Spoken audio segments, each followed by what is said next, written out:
In high school, I lived in a shell. I had the real me chained up inside of me, and I could feel that she was wanting to come out, but I wouldn't let her because I was so scared that the person who would come out would be weird and not cool. I was so afraid that people would reject the person who I really was. So I locked her up inside of me and didn't let her out.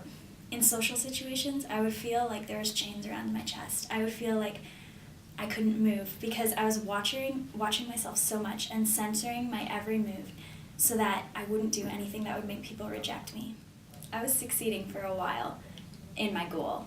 Nobody hated me, which is what I wanted. But then again, nobody actually knew who I was because I kept myself so locked up.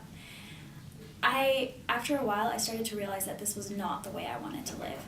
I realized that I was getting exhausted and that I couldn't keep track of myself all the time.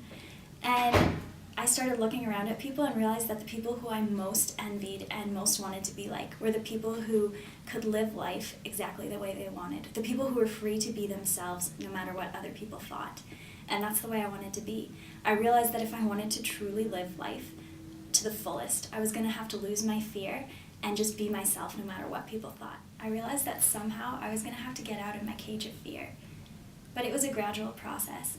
I gradually started to learn about Jesus' love for me, and that's when I started to actually let myself out of my cage.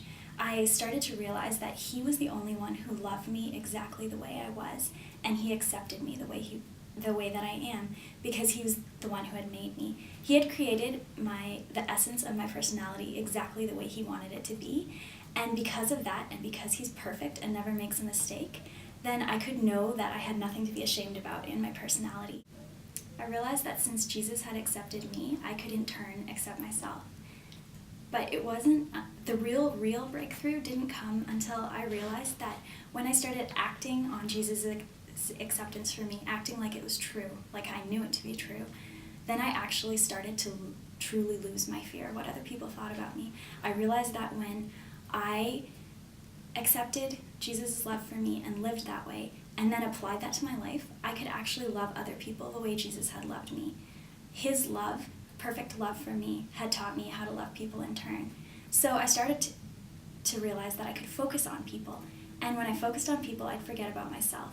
So I'd focus on people with Jesus' love, and then I'd forget about me, and I'd forget about worrying about if other people loved me or not. So even though I understand that because Jesus loves me perfectly, I don't have to worry about what other people think of me anymore, I still struggle with that fear a lot. It's a day-by-day decision to decide to live according to Jesus' acceptance of me. But I now realize that because of my understanding of his love for me, I can have the key to let myself out of my cage of fear, and that's made a world of a difference to me. My name is Jessie, and I craved freedom, and I am finding that in Jesus Christ.